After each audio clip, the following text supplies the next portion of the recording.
pleasure to welcome Jon Miller and Pete Morgan from Halcyon. And I've met two people, Jon, that told me that you would make a great episode, but both of them were liars. With the unpredictability, and you lived up to the name by bringing Pete along. So no, it's awesome to have you both here. Wild Thanks. card. Yeah. So why don't you give a bit of an introduction into each other then? Because you've both had a really interesting background from many years of Cylance.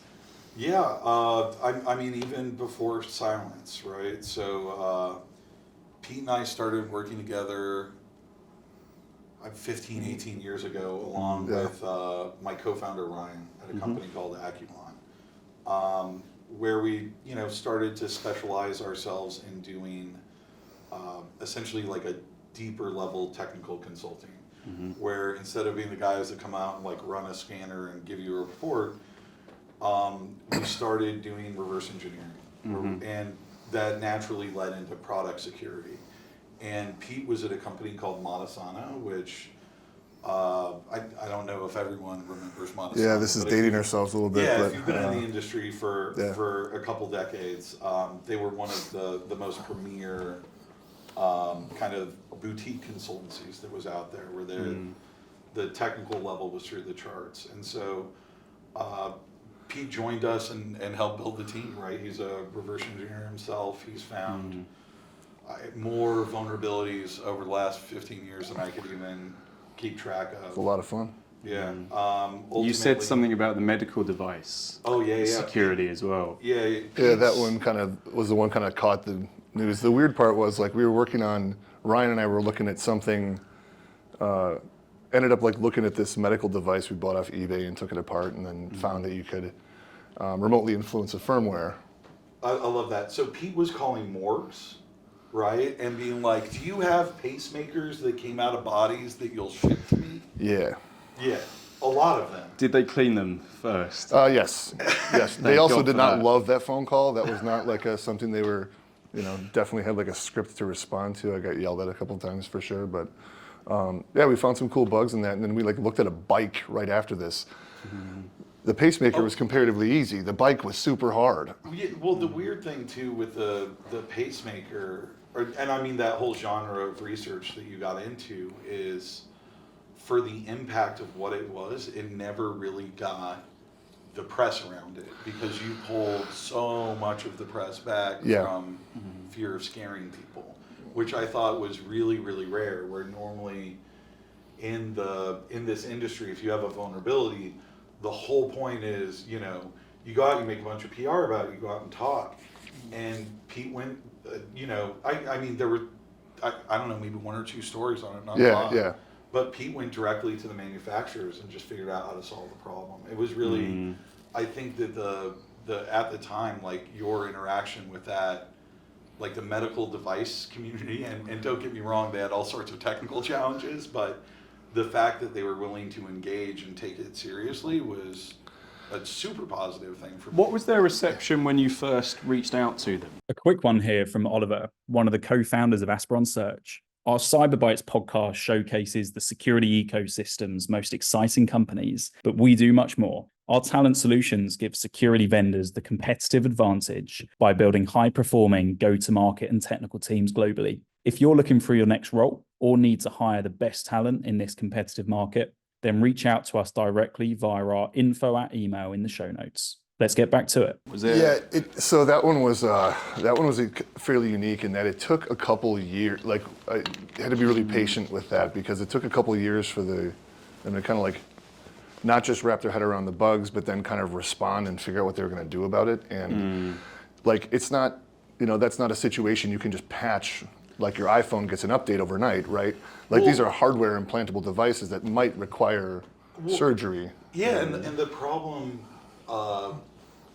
there's technical complexity to it. Because it's a battery-powered device, the second you add encryption to it, your life goes down. And you get into these weird things where, Pete figured out how to interact and turn someone's heart off just with RF, right?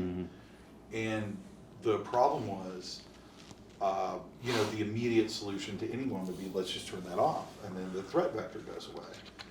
And what I remembered was, sitting down with the manufacturer, and they're like, I can give you statistics on the thousands of lives that we've saved since we've enabled that. Because the doctors are getting real-time information, and they can tune it in real time.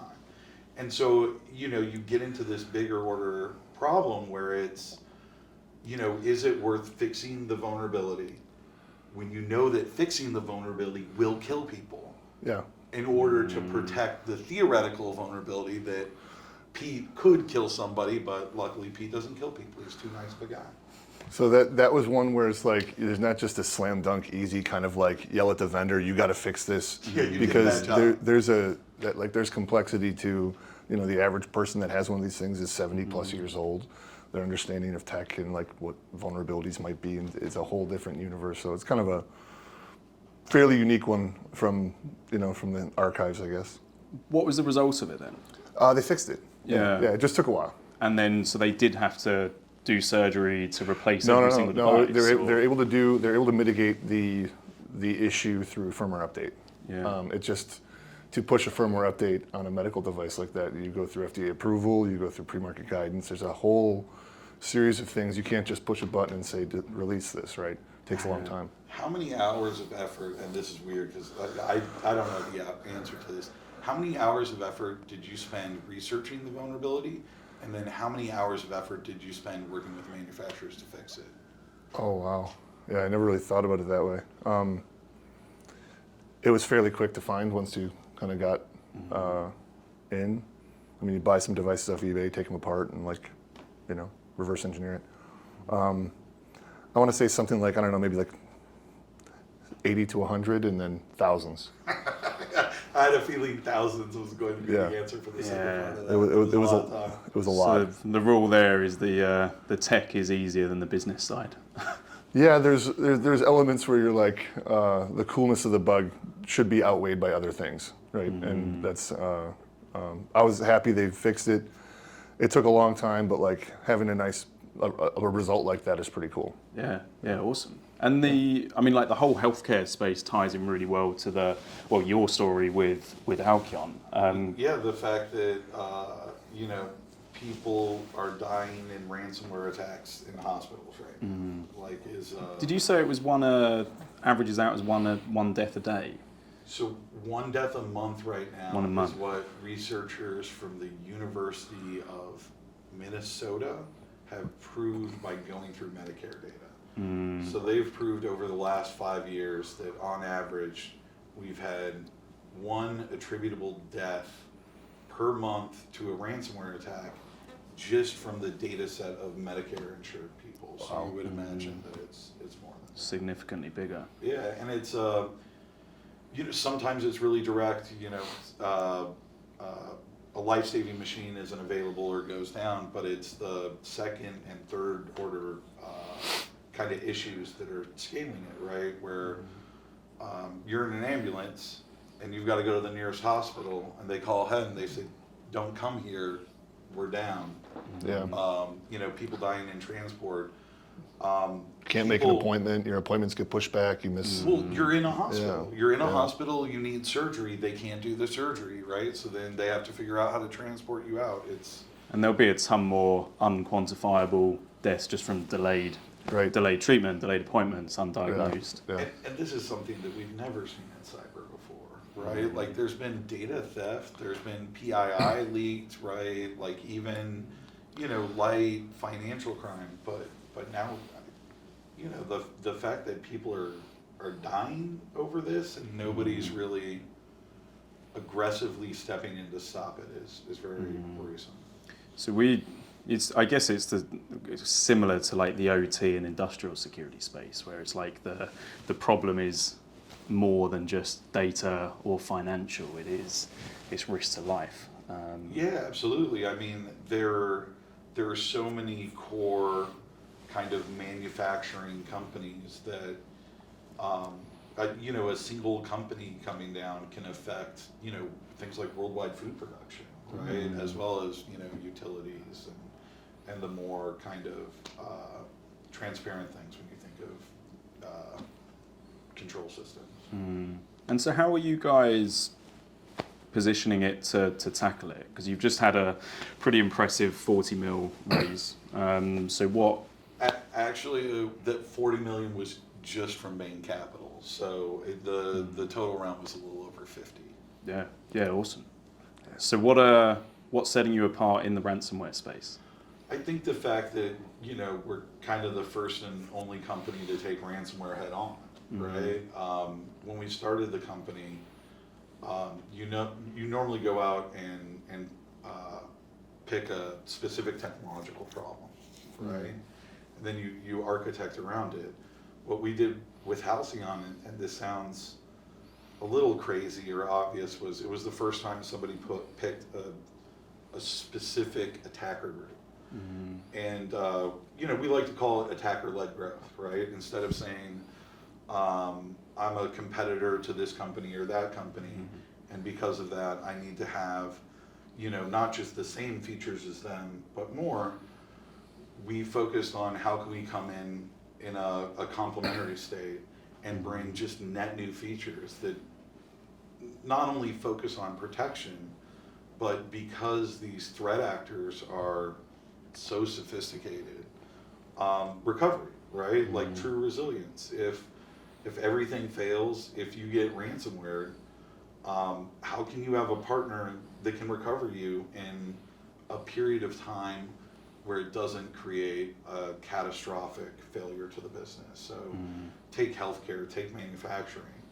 When a hospital gets ransomware, it takes 5 to 6 weeks to recover, and that's if you pay, right? Like if you pay and get the keys and go through it.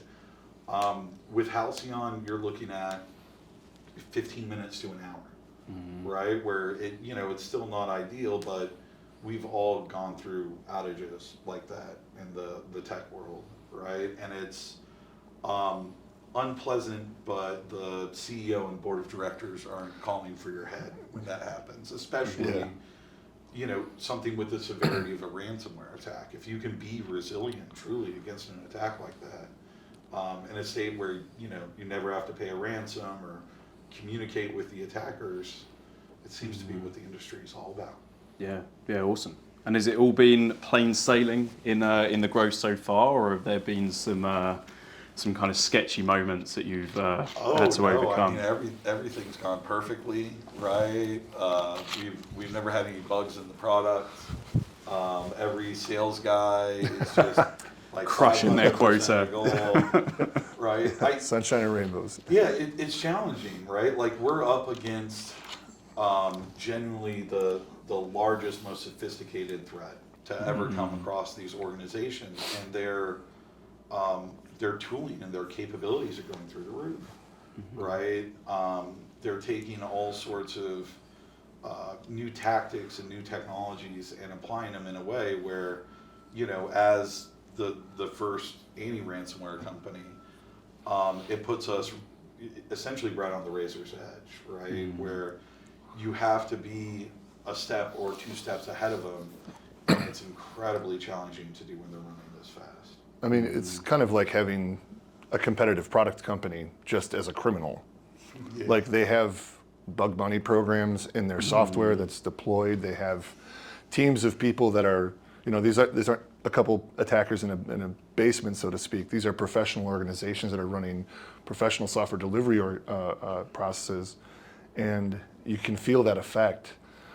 Every so often there's a new piece of research linked to some sort of ransomware, and you'll see it shift quickly, what the code does, how they do it, and it makes it a challenge, but it's something you have to stay on top of, right? It's I mean, a great example that freaks me out that I'll just throw right now is MFA, right?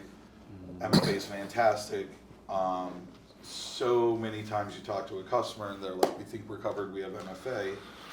And then you start to look at like the Caesars and the MGM attack, where they actually went out and did SIM jacking attacks. Yeah. And while they didn't compromise the phone, they were able to take ownership of that phone number in a way where there isn't really a good solution for something like that. Yeah. And it hasn't been a problem before, now they're doing it. Apparently, the guy that was responsible for it was out of Florida, right? And the FBI arrested him in the scattered spider roll-up. But it's literally like going to a T-Mobile and being like, find someone here's who, $5,000. Right. Like, let me buy a new phone and say I'm the right guy. when you think about the billions these organizations are making, like they're going to be willing to pay off certain types of people. It's Yeah. I mean, it was Just something you have convenient to that was, a matter of weeks after Black Hat and DEF CON. yeah. Some questions around there. But what's next for you guys then? I mean, ransomware, right? Like, this is the fastest moving target that I've ever seen in the industry, right? So, staying on top of it, following their TTPs, and then, continuing to invest. The nice thing about ransomware is it is a business, right? So they need return on investment, where if you look at, the last main threat was APTs, right? Where this whole adage came down: if a government wants to hack you, they have the resources, they're going to do it. There's nothing you can do to stop them. And while these ransomware groups essentially have the same capabilities, you don't necessarily deploy resources just because you can, right? Especially when you're running a business for profit. So there absolutely is a way to win against ransomware, and the answer is making it too difficult, right? Like, if you can continue to put obstacle after obstacle after obstacle, they get frustrated and give up and move along, right? And I think that you'll see, our vision for Halcyon not only taking that kind of fact into account, but also how do you spread out across all the platforms, right? How do you protect the cloud, right? It's a lot easier to say, I can capture the encryption keys and I can decrypt your computer, but cloud's a different paradigm, right? Like, you're dealing with containers that are more ethereal. And there's entire lines of business now built exclusively to figure out where your cloud assets are, right? Like, they kind of tend to take on a life of their own, and that's, that footprint, of course, is one of the targets that the attackers know about, and they're not going anywhere. Like, it's just... Not only are they not going anywhere, there's more of them. Yeah, that's the part that's going to get, interesting, is now, for the most part, you see kind of like these software manufacturers that are creating the toolkits, and then these operators that are kind of signing up to use them or even pay to use them to then go ransomware groups. But as that proliferates out into a wider group of people that are capable of doing so, which will happen with advances in how easy the software is to use and initial access and all those things, it's still just like ransomware is just it's a concept. It's a way to extract money from the compromise of computers. Like, you can't erase a concept, right? It's just going to be. And the way they're doing it is constantly Yeah. evolving. I mean, they've gotten pretty effective at it, right? Yeah, and I mean, it's the financial rewards that these companies, these ransomware companies, are pulling in is kind of unthinkable when you compare it to the metrics of a traditional business. It's all profit. I mean, it's more profitable than the direct trade. Well, thank God we've got you guys fighting it. So, absolute pleasure to have Pete. Pete'll beat him up, right? I saw him rip the Yeah. arms off of a ransomware guy once and beat him. Right? He's our only hope. That's awesome. Never get on the wrong side of Pete. Well, guys, thank you so much for coming on, and hope it's an awesome conference for you this week. And really looking forward to following the journey. Cool. Thanks so much. Appreciate it.